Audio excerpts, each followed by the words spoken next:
میں جنید سے محبت کرتی کی پر وہ غریب تھا۔ اس کیسے میرے گھر والے میری شادی اونچے خاندان میں کرنے لگے تو میں نے بھاگ کر جنید سے شادی کر لی۔ ہم ایک ساتھ غربت میں بھی بہت خوش تھے۔ جب ہمارا ایک بیٹا ہوا اور پھر ایک دن گھر خبر آئی جنید کا انتقال ہو گیا، میں بچے کو لے کر واپس گئی تو گھر والوں نے ہمیں قبول نہ کیا۔ یوں نہیں 2 سال گزر گئے اور میں بیٹے کو لے کر گھروں پر ملازمت کرنے لگی۔ آج بنگلے پر دعوت تھی کیونکہ بڑے مالک 2 سال بعد امریکہ سے پاکستان آ رہے تھے۔ جب میں نے مالک کو دیکھا تو جسم لرزنے لگا کیونکہ وہ جنید اس کو اپنے سامنے دیکھ کر تو میرے قدم زمین میں جیسے جم سے گئے تھے۔ میری آنکھوں کے سامنے اندھیر اچھانے لگا تھا۔ میں سوچ رہی تھی کہ یہ کیسے ممکن تھا کہ جنید تو مر چکا تھا تو پھر وہ شخص بھی مجھے جنید جیسا ہی کیوں لگ رہا تھا۔ میں نے اپنی بے ترتیب ہوتی سانسوں پر قابو پانے کی کوشش کی تھی اور خاموشی سے نظریں جھکا کر باورچی خانے کی طرف بڑھ گئی تھی، مگر میرا دل بری طرح دھڑک رہا تھا اور دماغ بھی الجھ سا گیا تھا۔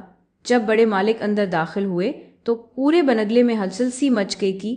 سبھی ملازم صفائی میں لگے ہوئے تھے لیکن مجھے اس وقت کام کا ہوش ہی کہاں تھا۔ میں تو بس خود کو چھپانے کی ایک ناکام سی کوشش کر رہی تھی۔ پھر ایک لمحے کے لیے ہمت کر کے اس طرف جھانکا تو میری نظریں اس شخص سے جا ملیں جس سے میں خود کو چھپاتی پھر رہی تھی۔ اس نے بھی مجھے دیکھا تھا تو اس کی آنکھوں میں بھی ایک الجھن ابھری تھی۔ میں ایک کشمکش میں تھی کہ آخر یہ کیسے ممکن تھا۔ میر دل چیخ چیخ کر مجھے کسی اور ہی طرف لے جا رہا تھا، مگر میں اپنے دماغ سے لڑ رہی تھی کہ نہیں، میں نے تو خود اس کی موت کی خبر سنی تھی، مگر وہ شخص بھی تو بالکل ویسا ہی تھا جس کو میں نے کھو دیا تھا۔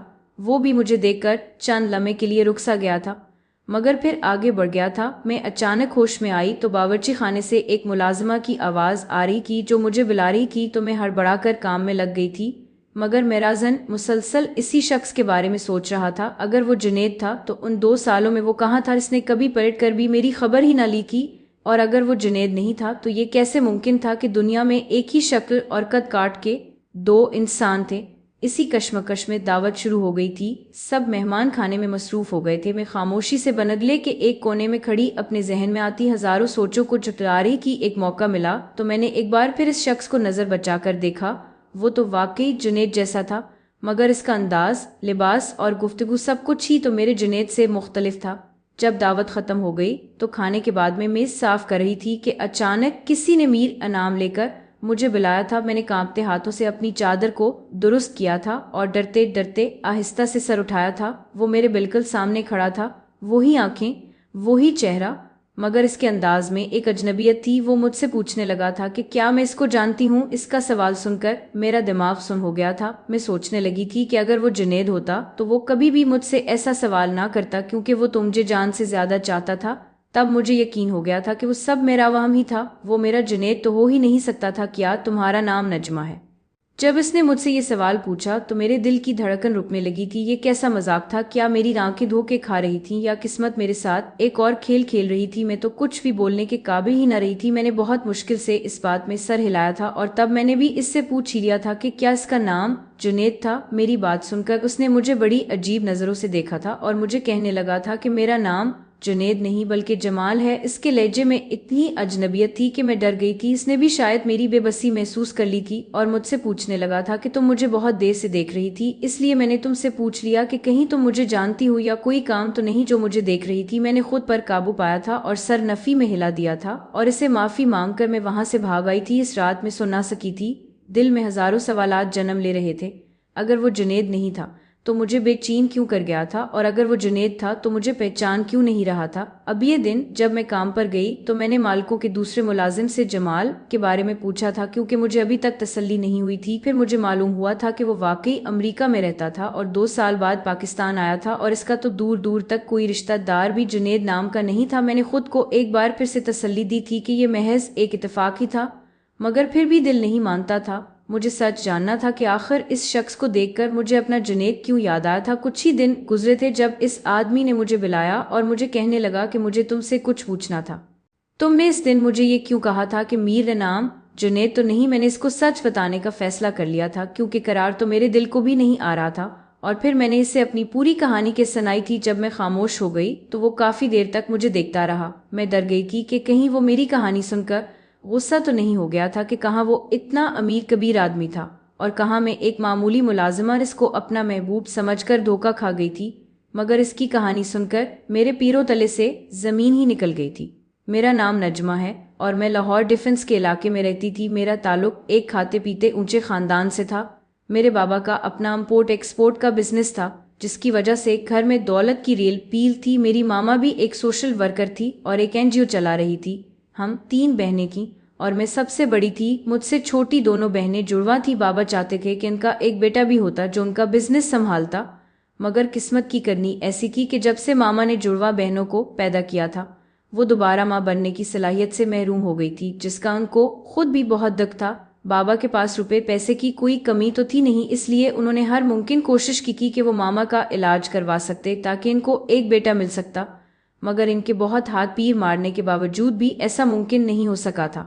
بابا ماما کو ہر اچھے سے اچھے ڈاکٹر کے پاس علاج کے لیے لے کر گئے تھے، مگر ہر طرف ان کو انکار ہی سننے کو ملا تھا۔ انہوں نے اپنی اسی خواہش کو پورا کرنے کے لیے ایک لڑکے کو ایڈاپٹ بھی کرنا چاہا تھا، مگر ماما نے اس بات سے صاف انکار کر دیا تھا کہ وہ کسی بھی بچے کو اپنی اولاد سمجھ کر نہیں پال سکیں گی۔ ماما نے کہا تھا کہ یہ بہت ہمت اور حوصلے والا کام تھا کہ کسی کے بچے کو اپنا بچہ سمجھ کر پیار دینا، اور وہ ویسی ہمت نہیں کر سکتی تھی کیونکہ وہ ہم تینوں بہنوں سے بے تحاشا پیار کرتی تھی، اور ان کو ڈر تھا کہ کہیں ایسا نہ ہو کہ ہماری وجہ سے کسی دن وہ اس ایڈاپٹڈ لڑکے کے ساتھ کوئی نا انصافی کر بیٹھے۔ اس بات پر ماما اور بابا کی کافی بحث بھی ہوئی تھی، مگر جیت ماما کی ہی ہوئی تھی کیونکہ وہ بھی اپنی بات میں بالکل ٹھیک تھی، اور بابا کو مجبوراً اپنی بیٹے والی خواہش کو دل میں ہی دبانا پڑ گیا تھا۔ بابا نے بے شک اپنے بیٹے والی خواہش چھوڑ دی تھی، لیکن وہ تب سے ہی یہ ارادہ کر چکے تھے کہ وہ مجھے ہی اپنا بیٹا بنائیں گے اور اپنا سارا بزنس میرے حوالے کر دیں گے۔ اسی لیے انہوں نے بچپن سے ہی مجھے باقی 2 بہنوں سے زیادہ پیار اور توجہ دی کہ میری ہر بات کو انہوں نے سب سے پہلے مانا اور پورا کیا تھا۔ بابا نے ہمیشہ مجھے ہی 2 بہنوں پر زیادہ فوقیت دی تھی کیونکہ میں ہی تو تھی جس نے کامیاب ہو کر ان کا بزنس سنبھالنے کے ساتھ ساتھ مزید پھیلانا بھی تھا۔ مجھے بھی اس بات پر بہت فخر محسوس ہوتا تھا کہ بابا سب سے زیادہ پیار مجھ سے کرتے تھے اور مجھے ہی زیادہ اہمیت دیتے تھے۔ اسی وجہ سے بابا نے مجھے شروع سے ہی اپنے ساتھ بزنس میٹنگز میں لے جانا شروع کر دیا تھا۔ وہ مجھے چھوٹی چھوٹی چیزیں سکھاتے تھے، جیسے کہ بزنس کے معاملات کیسے طے کیے جاتے ہیں، مارکیٹ کے اتار چڑھاؤ پر نظر کیسے رکھی جاتی ہے، اور کس طرح ایک اچھا معاہدہ کیا جاتا ہے۔ میں نے بچپن سے ہی ان کی باتوں پر غور کرنا شروع کر دیا تھا، اور جب میں نے گریجویشن مکمل کر لی تو بابا نے مجھے لندن بھیج دیا تاکہ میں بزنس کے متعلق مزید معلومات حاصل کر سکوں۔ ماما تب پہلی بار بابا سے کہنے لگی تھی کہ انہوں نے مجھے کچھ زیادہ ہی سر پر چڑھا لیا تھا کیونکہ وہ میری ہر ضد اور ہر خواہش پوری کرتے تھے۔ ماما کا خیال تھا کہ میری پڑھائی مکمل ہونے کے بعد وہ عام لڑکیوں کی طرح میری بھی شادی کر کے مجھے اپنے گھر کا کر دیتے، مگر بابا تو میرے بارے میں کچھ اور ہی سوچ کر بیٹھے تھے۔ وہ مجھے ملک کی سب سے نامور بزنس وومین بنانا چاہتے تھے۔ میں بھی ان کا خواب اور ان کی خواہش پوری کرنے کے لیے دل سے محنت کر رہی تھی، مگر میں نہیں جانتی کہ بابا اپنی خواہش میں اس حد تک سنجیدہ تھے کہ ان کو میری اپنی زندگی کی خوشی کی بھی کوئی پرواہ ہی نہیں تھی، اور اس بات کا اندازہ ہوتے ہوتے مجھے بہت دیر لگ گئی تھی۔ کاش مجھے اس بات کا اندازہ پہلے ہو گیا ہو، تاکہ بابا کو صرف اور صرف اپنے بزنس سے ہی غرض تھی اور اپنے بزنس کے سامنے ان کو اپنی سب سے لاڈلی بیٹی کی خوشی بھی نظر نہیں آئی تھی۔ ماما نے بابا کو بہت بار کہا تھا کہ وہ مجھے اپنے ساتھ بزنس میں اس حد تک نہ گھسیٹے کہ میں بھی زندگی کو بھرپور طریقے سے جینا ہی بھول جاؤں، مگر بابا نے بھی ماما کو صاف صاف کہہ دیا تھا کہ اگر انہوں نے بابا کو ایک بیٹا ایڈاپٹ نہیں کرنے دیا تھا تو پھر ایک بیٹی پر تو وہ اپنی مرضی کی زندگی مسلط کر ہی سکتے تھے، اور ماما بابا کی اسی بات پر خاموش ہو گئی تھی، اور ان کو زندگی میں پہلی بار اپنی محرومی کا احساس ہوا تھا، مگر وہ کچھ نہیں کر سکتی تھی، اس لیے انہوں نے بابا کو ان کے حال پر ہی چھوڑ دیا تھا۔ بابا بہت زیادہ ایکسائٹ تھے کہ وہ مجھے لندن بھیج رہے تھے، اور لندن سے واپس آنے کے بعد ان کا سارا بزنس میں ہی سنبھالنے والی تھی، مگر اس وقت کوئی بھی نہیں جانتا تھا کہ لندن جانے کے بعد نہ صرف میری بلکہ ہم سب کی زندگی بہت بدلنے والی تھی۔ جب بابا نے مجھے لندن بھیج دیا تو میں لندن کی رنگینیوں میں ایک دم سے کھو گئی تھی۔ مجھے محسوس ہونے لگا تھا کہ میں صرف بزنس میں ہی گم ہو کر رہ گئی تھی اور باقی زندگی جینا جیسے بھول ہی چکی تھی، مگر مجھے بہت جلد یہ یاد آ گیا تھا کہ بابا نے مجھے لندن صرف اور صرف کچھ وقت کے لیے ہی تو بھیجا تھا، اور اس کے بعد واپس جا کر مجھے سارا بزنس سنبھالنا تھا۔ میں نے لندن میں جتنا بھی وقت گزارا میں صرف یہ چاہتی تھی کہ اس وقت کو بھرپور طریقے سے انجوائے کر سکوں، اور تبھی میری ملاقات جنید سے ہوئی تھی۔ وہ بھی بزنس کے سلسلے میں ہی لندن آیا ہوا تھا اور لندن سے واپس جا کر اپنا بزنس شروع کرنا چاہتا تھا۔ جنید میں اور مجھ میں صرف اس بات کا فرق تھا کہ وہ ابھی اپنا بزنس شروع کرنے والا تھا، جبکہ میں اپنے بابا کے بزنس کو مزید آگے بڑھانا اور پھیلانا چاہتی تھی۔ میری اور جنید کی ملاقات ایک بزنس میٹنگ میں ہی ہوئی تھی۔ اور مجھے اس کا بات کرنے کا انداز بہت اچھا لگا تھا۔ اس کے علاوہ بھی وہ ایک سلجھا ہوا اور ذہین لڑکا تھا۔ مجھے شروع سے ہی اچھی چیزوں کی اور اچھے انسانوں کی پہچان تھی، اس لیے میں جان گئی تھی کہ جنید کا انتخاب میرے لیے بہت مناسب تھا۔ رفتہ رفتہ ہم دونوں مختلف میٹنگز میں ملنے لگے تھے اور ہماری دوستی ہو گئی تھی۔ تب جنید نے مجھے اپنے بارے میں سب کچھ بتایا تھا کہ وہ ایک متوسط سے گھرانے کا ایک عام سا لڑکا تھا، جبکہ مجھے تو وہ عام بالکل بھی نہیں لگا تھا۔ میرے لیے تو وہ بہت خاص بن گیا تھا اور مجھے اس کے ساتھ وقت گزارنا بہت اچھا لگنے لگا تھا۔ جنید اپنی ماں کا اکلوتا سہارا تھا اور وہ اپنے پیروں پر کھڑا ہو کر خود کچھ کرنا چاہتا تھا، اس لیے وہ لندن سے بزنس کی ڈگری لینے آیا تھا، مگر میرا دل چرا لے گیا تھا۔ ہم نے لندن میں جو دن اور جو شامیں گزاری تھی وہ میری زندگی کی حسین ترین شامیں تھیں۔ میں جنید کی محبت میں اس حد تک گرفتار ہو چکی تھی کہ اس کے بغیر زندگی کا تصور بھی نہیں کر سکتی تھی، اس لیے میں ارادہ کر چکی تھی کہ جب میں پاکستان واپس جاؤں گی تو ماما بابا سے جنید کے بارے میں بات کروں گی تاکہ وہ اس کی اور میری زندگی ایک کر سکے۔ مجھے پورا یقین تھا کہ بابا کو جنید بہت پسند آئے گا کیونکہ وہ ایک بے حد ٹیلنٹڈ لڑکا تھا اور میں جانتی تھی کہ وہ بہت جلد ایک کامیاب بزنس مین بھی بن سکتا تھا، اور یہ سب دیکھتے ہوئے بابا کو ہمارے رشتے پر کوئی اعتراض نہیں ہونا چاہیے تھا۔ مگر میں بابا کے بارے میں غلط تھی، اور اس بات کا اندازہ مجھے اس وقت ہوا تھا جب میں نے بابا سے جنید کے بارے میں بات کی تھی۔ میں نے بابا کو جنید کے بارے میں، اس کی فیملی کے بارے میں اور اس کی بزنس پلاننگ کے بارے میں سب کچھ بتا دیا تھا۔ مجھے لگا تھا کہ بابا جنید کے بارے میں اس کی بزنس کرنے کی خواہش کو سن کر بہت خوش ہوں گے اور میری پسند کی تعریف کریں گے، مگر بابا تو جنید کے بارے میں سن کر ایک دم سے بھڑک اٹھے تھے اور مجھے کہنے لگے تھے کہ کیا مجھے پوری دنیا میں ایک وہی غریب لڑکا ملا تھا محبت کرنے کے لیے۔ مجھے پہلے تو یقین ہی نہیں آیا تھا کہ بابا جنید کے بارے میں ایسا کچھ کیسے کہہ سکتے کہ، مگر جب مجھے اندازہ ہو گیا کہ ان کے سامنے سب سے بڑا فرق تو یہ تھا کہ جنید کا بیک گراؤنڈ ان کے بیک گراؤنڈ سے میچ نہیں ہوا تھا۔ ان کو وہ ایک چھوٹے اور نیچ گھرانے کا ایک عام سا ہی لڑکا لگا تھا، اس لیے تو انہوں نے جنید سے ملنے تک سے بھی صاف انکار کر دیا تھا۔ میں نے بابا کو سمجھانے کی بہت کوشش کی تھی کہ جنید ایک اچھا اور ذہین لڑکا تھا اور ان سب سے بڑھ کر وہ مجھے ٹوٹ کر چاہتا تھا اور میرے ساتھ اپنی ساری زندگی گزارنا چاہتا تھا۔ مگر بابا نے بھی میرامنا یہ کہہ کر بند کر دیا تھا کہ انہوں نے اپنی ساری زندگی مجھ پر صرف اس لیے برباد نہیں کی تھی کہ ایک دن میں ان کے سامنے کسی عام سے لڑکے کو لا کر کھڑا کر دوں گی اور ان کی بزنس کی خواہش کو کہیں پہ ہے چھوڑ دوں گی۔ میں نے بابا کو ہر طرح سے یقین دلایا تھا کہ میں ان کے بزنس کو ضرور سنبھال لوں گی،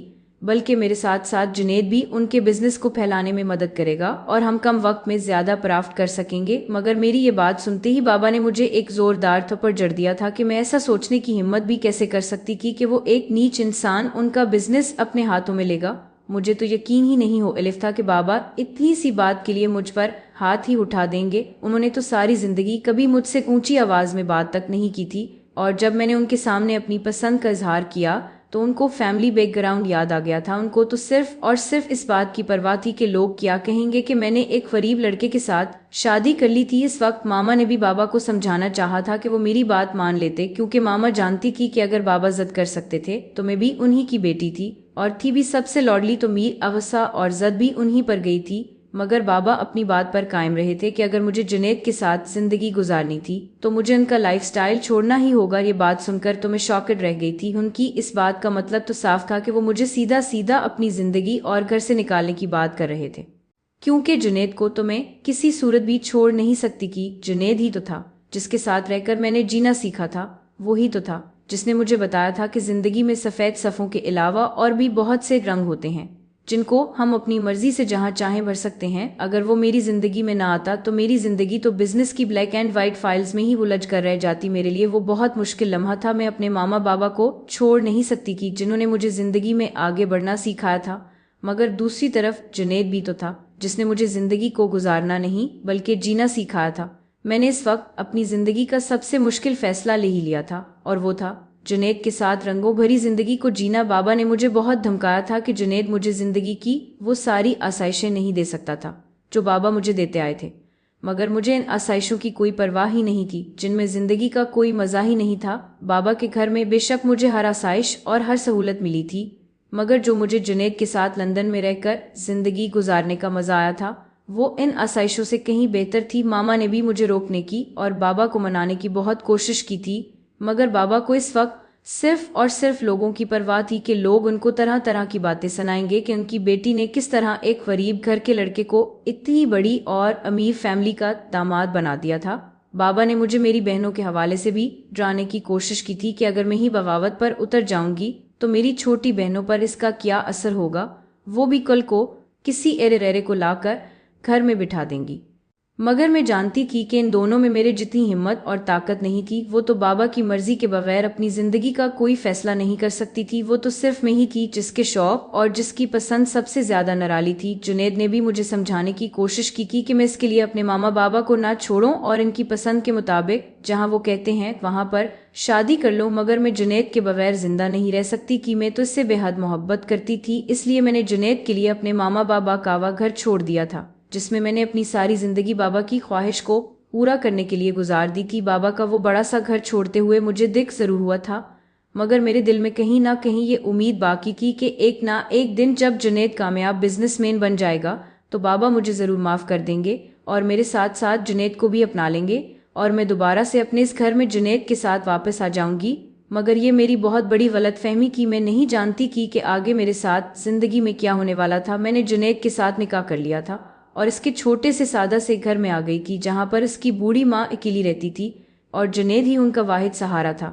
جنید کی امی ایک بہت زندہ دل عورت تھی، انہوں نے مجھے بہت محبت سے اور خلوص سے قبول کیا تھا۔ انہوں نے کبھی مجھے محسوس ہی نہیں ہونے دیا تھا کہ میں نے اپنے ماما بابا کی مرضی کے خلاف جا کر اپنی زندگی کا فیصلہ کیا تھا، بلکہ وہ تو مجھے بیٹیوں کی طرح چاہتی تھی اور مجھے اس گھر میں مکمل آرام دینے کی کوشش بھی کرتی تھی۔ اس لیے اب وہی اپنی بوڑھی ماں کے ساتھ رہتا تھا اور خود سے کچھ کرنے کی کوشش میں لگا ہوا تھا۔ مجھے لگا تھا کہ بابا کا گھر چھوڑنے کے بعد میں اور جنید مل کر بہت بڑا بزنس کریں گے، مگر میں یہ بھول گئی تھی کہ اس وقت میرے بابا ملک کے ایک جانے مانے بزنس مین تھے اور وہ اپنی عزت کے لیے کچھ بھی کر سکتے تھے۔ شروع کے چند دن میرے اور جنید کے بہت اچھے گزرے تھے، ہم دونوں ساری دنیا کو بھول کر ایک دوسرے میں مگن ہو گئے تھے۔ ہمیں لگتا تھا جیسے ہم دونوں مل کر ساری دنیا کو فتح کر لیں گے۔ میں جانتی کہ جنید ایک بہت ذہین لڑکا تھا اور اپنی محنت سے بہت جلد ایک بہت بڑا بزنس کھڑا کر سکتا تھا، اور مجھے لگتا تھا کہ تھوڑے سے انتظار کے بعد میں وہ ساری آسائشوں کو دوبارہ سے حاصل کر سکتی کی جو کہ مجھے اپنے بابا کے گھر میں ملی ہوئی تھی۔ اس لیے میں نے ہر قدم پر جنید کا ساتھ دیا تھا۔ جنید کو ایک بزنس شروع کرنے کے لیے کسی کے ساتھ بہت اچھی پارٹنرشپ چاہیے تھی اور لندن جانے سے پہلے وہ بہت سے بزنس مینز کے ساتھ اس بارے میں بات کر کے گیا تھا۔ بہت سے لوگ اس کے ساتھ پارٹنرشپ کرنے کے لیے تیار بھی کہ جب جنید نے بزنس کے لیے گھر سے قدم نکالا تو ہر ایک نے اس کو انکار کر دیا تھا۔ ہمیں سمجھ ہی نہیں آئی کہ آخر ایسا کیوں ہوا تھا، کیونکہ پہلے تو سبھی اس کے ساتھ بزنس کرنا چاہتے تھے، پھر سب نے ایک دم سے انکار کیوں کر دیا تھا۔ اور پھر مجھے اس بات کی سمجھ آ گئی تھی کہ یہ سب کچھ میرے بابا کا ہی کیا ہوا تھا۔ انہوں نے ہر ایک بزنس مین کو سختی سے منع کر دیا تھا کہ کوئی بھی جنید کے ساتھ کاروبار نہیں کرے گا، کیونکہ وہ مجھے یہ دکھانا چاہتے تھے کہ جنید ایک غریب لڑکا تھا اور وہ اپنی زندگی میں کچھ بھی نہیں کر سکتا تھا۔ وہ سب کچھ اس لیے کر رہے تھے تاکہ جنید مجھے وہ ساری سہولتیں نہ دے سکتا جن کی میں عادی تھی، اور جب جنید میری ضروریات پوری نہ کر سکتا تو میں خود ہی جنید کو چھوڑ کر ان کے پاس چلی جاتی اور ان کے سامنے اس بات کا اقرار کر لیتی کہ ان کی بات نہ مان کر میں نے جو فیصلہ کیا تھا وہ میری زندگی کا غلط فیصلہ تھا اور مجھے اپنی غلطی کا احساس تھا، جو میں ان کے پاس واپس چلی گئی تھی۔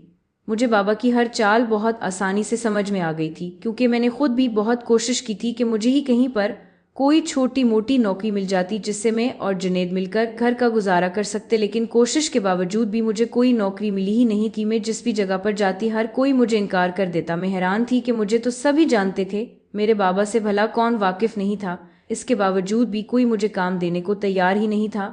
میں نے بڑی بڑی کمپنیوں کو چھوڑ کر چھوٹی چھوٹی کمپنیوں میں نوکری کی تلاش کرنا شروع کی تھی اور جنید کو بھی یہی مشورہ دیا تھا کہ فی الحال وہ بزنس کرنے کا ارادہ بدل دے اور کوئی چھوٹا موٹا کام کر لے جس سے ہم اپنے گھر کا گزارا تو کر سکیں، مگر کوشش کے باوجود ہمیں کوئی کام ملا ہی نہیں تھا۔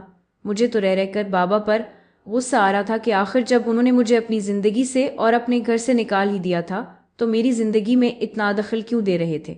مگر میں جنید کے ساتھ پھر بھی خوش تھی، کیونکہ اس نے بھی مجھے اس قسم کا کوئی تانا دیا ہی نہیں تھا کہ میرے بابا کی وجہ سے اس کی زندگی مشکل ہو گئی تھی۔ میں تو ایک عالیشان زندگی گزار کر آئی تھی، مگر جنید کے ساتھ میں نے جس زندگی کی شروعات کی تھی میرے لیے وہ بھی پہلے کی زندگی سے بہتر تھی، کیونکہ جنید مجھے ٹوٹ کر چاہتا تھا اور اس سے جتنا ہو سکتا تھا وہ میری خواہشات اور ضرورتوں کو پورا کیا کرتا تھا۔ جب ہمیں کہیں پر بھی کوئی کام نہیں ملا تھا تب جنید نے تھک ہار کر محنت والے کام کرنا شروع کر دیے تھے۔ وہ کبھی کسی سٹور پر سیلز مین کا کام کرتا اور کبھی کسی جگہ چوکیداری کا کام کرنے لگ جاتا۔ اس کو جہاں پر بھی جو بھی کام ملتا وہ 2 وقت کی روٹی کے لیے ہر کام کرنے کے لیے تیار تھا، کیونکہ میں اس کے ساتھ تھی اور مجھے بھی اس کے سوا اور کچھ نہیں چاہیے تھا۔ ہماری زندگی خوشیوں سے بھری ہوئی تھی، بے شک ہمارے حالات دن بدن خراب ہوتے جا رہے تھے، مگر ہم ایک دوسرے کے ساتھ بہت خوش تھے اور اتنا کما لیتے تھے کہ 2 وقت کی روٹی کھا سکتے تھے۔ تب ہی میری زندگی میں ایک نئی خوشی شامل ہو گئی تھی، جب شادی کے 1 سال کے بعد ہم دونوں کے ہاں ایک بیٹا پیدا ہوا تھا۔ اس ننھے سے علی شیر کو پا کر میں اور جنید بہت زیادہ خوش تھے۔ ہم بے شک غربت کی زندگی گزار رہے تھے، مگر ہم دونوں ہر حال میں خوش تھے، کیونکہ ہم دونوں ایک دوسرے کو ٹوٹ کر چاہتے تھے، اور مجھے یہ یقین تھا کہ ایک نہ ایک دن ہم دونوں بابا کو منانے میں کامیاب ہو ہی جائیں گے۔ آخر میں ان کی سگی بیٹی تھی، وہ کب تک مجھ پر اتنا ظلم ڈھا سکتے تھے؟ ایک نہ ایک دن تو وہ مجھے بے بس دیکھ کر مان ہی جاتے اور مجھے اور جنید کو قبول کر لیتے۔ جب علی شیر کچھ بڑا ہوا تب میری زندگی میں ایک نیا طوفان آ گیا تھا، جس کے بارے میں نے بھی سوچا ہی نہیں تھا۔ میں تو اپنی زندگی کو پہلے سے بہتر کرنے کے خواب دیکھ رہی تھی، مگر میں یہ نہیں جانتی تھی کہ میری زندگی میرے مطابق چلنا بھول چکی تھی اور اب مجھے ایک نئی آزمائش میں ڈالنے والی تھی۔ اس روز میں کچن میں کھانے کی تیاری میں مصروف تھی جب مجھے خبر ملی تھی کہ جنید کا ایک بہت برا ایکسیڈنٹ ہوا تھا، اور محلے کے ہی کچھ لوگوں نے آ کر مجھے بتایا تھا کہ جنید کو شدید زخمی حالت میں ایک ہسپتال لے جایا گیا تھا، جہاں پر اس کی زندگی خطرے میں تھی۔ یہ خبر سن کر تو مجھے کوئی ہوش ہی نہیں رہا تھا۔ میں نے ننھے علی شیر کو اٹھایا اور جنید کی امی کو حوصلہ دیتے ہوئے ہسپتال چل پڑی تھی۔ میرا قدم قدم بھاری ہو رہا تھا، مجھے ایسے لگ رہا تھا جیسے میری ساری زندگی میری ہتھیلی سے کوئی کھینچ کر لے جا رہا تھا۔ جب میں ہسپتال پہنچی تھی تو تبھی ایک بری خبر میری منتظر تھی۔ مجھے بتا دیا گیا تھا کہ جنید مجھے ایک چھوٹے بچے کے ساتھ تنہا چھوڑ کر چلا گیا تھا۔ وہ اب زندہ نہیں رہا تھا، کیونکہ اس کی چوٹیں بہت شدید تھی اور اس کا بچنا ممکن تھا۔ یہ خبر سنتے ہی اس کی امی کو بھی ہارٹ اٹیک ہوا تھا۔ جب مجھ سے ہی جنید کی موت کا صدمہ برداشت نہیں ہو سکا تھا تو وہ تو پھر بھی اس کی ماں تھی، جن کا وہ اکلوتا بیٹا تھا اور ان کی ساری زندگی کی کمائی تھا۔ وہ بھلا اتنی بڑی خبر کو کیسے برداشت کر سکتی تھی؟ اس لیے جنید کے ساتھ ساتھ وہ بھی اسی لمحے دنیا سے رخصت ہو گئی تھی۔ میرے تو ہاتھ پاؤں پھول گئے تھے۔ میں نے تو جنید کو دیکھا بھی نہیں تھا اور اس کی امی کو دنیا چھوڑ کر جاتا دیکھ کر میر عدل چاہا تھا کہ میں بھی خود کو ختم کر لوں، مگر مجھے ننھے علی شیر کے لیے زندہ رہنا تھا۔ ایک وہی تو تھا جو میرے پاس جنید کی نشانی کے طور پر رہ گیا تھا۔ میں نے بہت ہمت کی تھی اور جنید کے اسی دوست کے ساتھ گھر واپس آ گئی تھی جس نے ہمیں جنید کے ایکسیڈنٹ کی خبر دی تھی، مگر خالی گھر کو دیکھتے ہی میں چکا کر گر پڑی تھی، اور 4 دن بے ہوش رہنے کے بعد جب مجھے ہوش آئی تو جنید اور اس کی امی کی آخری رسومات ادا کر دی گئی تھی۔ میں خوب چیخ کر روئی تھی، کیونکہ میں ان دونوں کو آخری بار دیکھ بھی نہیں سکی تھی۔ میری ساری دنیا ایک جھٹکے میں جیسے اندھیر ہو گئی تھی، اور میں جو اپنے بابا کا گھر چھوڑتے وقت بہت مضبوط تھی، ایک دم سے ٹوٹ کر بکھر گئی تھی۔ تب میرے پاس اس کے سوا اور کوئی چارہ نہ تھا کہ میں بابا کے گھر واپس چلی جاتی، کیونکہ میں اکیلی علی شیر کو نہیں سنبھال سکتی کہ کوئی مجھے سنبھالنے والا ہوتا تو میں علی شیر کو سنبھال پاتی۔ مگر بابا کے گھر پہنچ کر انہوں نے میرے سامنے ایک نئی آزمائش رکھ دی کہ اگر میں جنید کے بچے کو چھوڑ دوں گی تب وہ مجھے اپنا لیں گے۔ میں بھلا ان کی بات کیسے مان سکتی کہ جنید تو میری زندگی تھا اور علی شیر میں میری جان بستی تھی۔ اپنی زندگی سے تو میں ہاتھ دھو بیٹھی ہی تھی، تو اپنی جان کو اپنے ہاتھوں کیسے گنوا سکتی کہ مجھے لگا تھا کہ بابا میری حالت دیکھ کر ہی مجھ پر رحم کر لیں گے، مگر انہوں نے تو مجھے گھر کے دروازے سے ہی نا امید لوٹا دیا تھا، اور میں اپنی ننھی جان کو اپنے ساتھ لیے واپس اسی دہلیز پر آ گئی تھی جہاں میں نے جنید کے ساتھ مل کر حسین زندگی کے خواب دیکھے تھے، مگر ان کی بنیادیں مضبوط ہونے سے پہلے ہی وہ مجھے تنا چھوڑ گیا تھا۔ میں اس خالی گھر میں کھڑی سوچتی رہی تھی کہ اب میں کیا کروں، کیونکہ جنید ہی تھا جو 2 وقت کی روٹی کے لیے محنت مشقت کرتا تھا۔ بات یہ نہیں کی کہ میں محنت مشقت نہیں کر سکتی تھی، کر تو میں بھی سکتی تھی، مگر پھر علی شیر کو کون دیکھتا، اس کو کون سنبھالتا، میں اس کو کس کے پاس چھوڑتی، کس کے حوالے کر کے محنت کرتی؟ میرے پاس کوئی ایسا راستہ تھا ہی نہیں جس سے میں علی شیر کا مستقبل محفوظ کر سکتی۔ مجھے اس وقت لگا تھا جیسے میں ایک ظالم ماں بن رہی تھی جو اپنے بچے کو بوجھ سمجھنے لگ گئی تھی، کیونکہ میں مجبور ہو گئی تھی۔ مگر اس سے پہلے کہ میں کوئی غلط فیصلہ لیتی، مجھے جنید کے ہی ایک دوست نے ایک بڑی سی کالونی کے بارے میں بتایا تھا کہ اگر میں وہاں چلی جاؤں تو ہو سکتا تھا کہ مجھے ایسا کوئی کام مل جاتا جس سے میرا اور علی شیر کا گزارا ہو جاتا۔ میں نے علی شیر کو اپنی گود میں اٹھایا اور اس کالونی کی طرف چل پڑی تھی، کیونکہ مجھے علی شیر کے لیے زندہ رہنا تھا۔ اس معصوم کا تو ان سب میں کوئی قصور نہیں تھا۔ جو کچھ بھی ہوا تھا وہ ایک بہت بڑی کالونی کی جہاں پر بڑے بڑے گھر بنے ہوئے تھے۔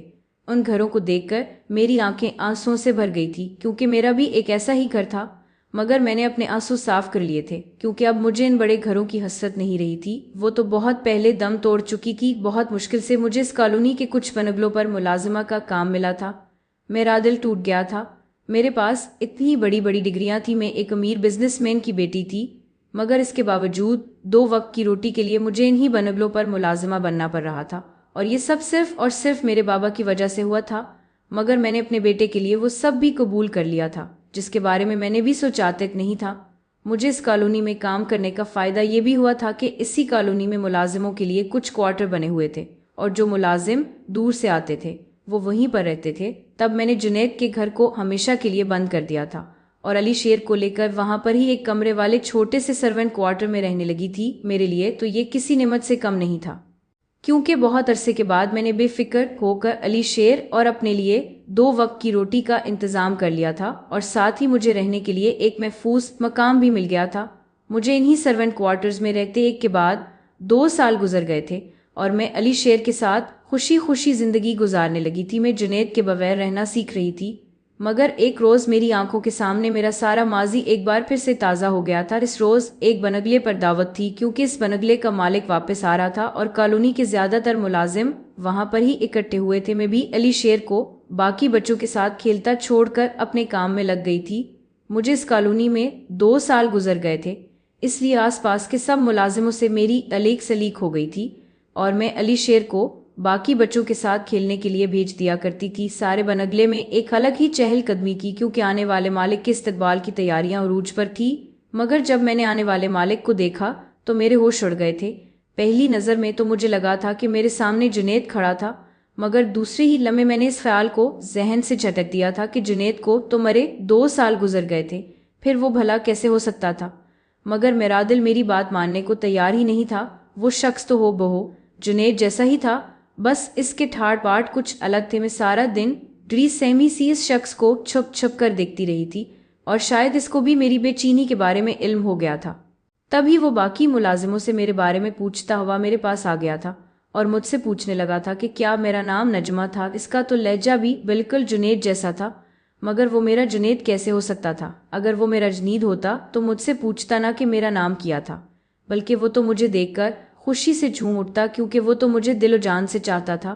وہ تو مجھے کہنے لگا تھا کہ وہ جنید نہیں بلکہ جمال تھا۔ تب میں نے اپنے دل میں آنے والے خیالات کو یہ کہہ کر ٹال دیا تھا کہ وہ میرا جنید تھا ہی نہیں، مگر میں ساری رات بے چینی سے بستر پر کروٹیں بدلتی رہی تھی، اور کچھ دن بعد اسی آدمی نے مجھے اپنے پاس بلایا تھا جس کو میں جنید سمجھ رہی تھی۔ جس کو اپنے سامنے دیکھ کر میرا دل پھر سے مچلنے لگا تھا کہ جنید کی موت کی خبر تو میں نے خود سنی تھی، تو پھر بھلا یہ جنید کیسے ہو سکتا تھا؟ مگر تبھی میرے ذہن میں ایک خیال آیا تھا، اور میرے دل میں ایک نئی امید جاگی تھی کہ میں نے جنید کی موت کی صرف خبر ہی سنی تھی، اس کو مردہ حالت میں دیکھا تو نہیں تھا۔ اور تب اس جمال نامی آدمی نے مجھے اپنی کہانی سنائی تھی، جسے سن کر مجھے یقین ہو گیا تھا کہ میرے دل میں آنے والا خیال بالکل ٹھیک تھا۔ وہ جو مجھے اپنا نام جمال بتا رہا تھا، اس نے مجھے بتایا کہ 2 سال پہلے اس کے ساتھ ایک حادثہ ہوا تھا، جس کے بعد سے اس کو اپنے ماضی کا کچھ حصہ یاد نہیں رہا تھا۔ مگر جب اس کو ہوش آیا تو اس نے خود کو ایک بڑے امیر آدمی کے گھر میں دیکھا تھا۔ وہ آدمی کافی بوڑھا تھا، اور اس نے ہی اسے بتایا تھا کہ اس کا نام جمال تھا، اور وہ اس کو اپنے ساتھ امریکہ لے گیا تھا۔ کیونکہ اس آدمی کی کوئی اولاد نہیں تھی تو اس نے جمال کو ہی اپنا بیٹا بنا لیا تھا، اور بزنس سنبھال رہا تھا۔ اور جس کالونی میں وہ آیا تھا وہ کالونی بھی اس بوڑھے آدمی کی ہی بنائی ہوئی تھی۔ جب میں نے جمال کی کہانی سنی تو میں خوشی سے نہال ہو گئی تھی۔ مجھے یقین ہی نہیں آیا تھا کہ دنیا میں معجزے بھی ہوتے ہیں۔ میرا جنید مجھے واپس مل گیا تھا۔ مجھے لگا تھا جیسے میری کھوئی ہوئی دنیا مجھے واپس مل گئی تھی۔ میں نے جمال کو اپنی اور اس کی وہ پرانی تصویریں دکھائی کی جن میں ہم دونوں ایک ساتھ تھے، اور پھر علی شیر کے بارے میں بھی اسے سب بتایا تھا۔ میری سب باتیں سن کر اس کی آنکھیں آنسوؤں سے بھر گئی تھی، اور وہ میرے سامنے رونے لگا تھا کہ اسے کچھ بھی یاد تو نہیں تھا، مگر میرے پاس موجود تصویریں اور علی شیر کو دیکھ کر اسے یقین ہو گیا تھا کہ میں جھوٹ نہیں بول رہی تھی۔ علی شیر کو گلے لگاتے میں نے محسوس کیا تھا کہ جنید کے چہرے سے وہ اجنبیت چند لمحے کے لیے غائب ضرور ہوئی تھی جو میں نے پہلی نظر میں محسوس کی تھی۔ جنید بھی مجھ سے کئی بار کہتا تھا کہ اس کو علی شیر سے ایسی مہک آتی ہے جیسے وہ اس کے ہی وجود کا ایک حصہ ہو، اور میں اس کی یہ بات سن کر دل سے مسکرا اٹھتی ہوں، کیونکہ وہ ٹھیک ہی تو کہتا ہے۔ آج مجھے اور جنید کو ایک ساتھ 2 سال گزر گئے ہیں۔ وہ مان گیا ہے کہ وہی میرا جنید ہے، کیونکہ وہ بھی اس بات کا اقرار کرتا ہے کہ میرے اور علی شیر کے قریب آنے پر اس کا دل بھی ویسے ہی بے قرار ہوتا ہے جیسے کہ میرا ہوا تھا۔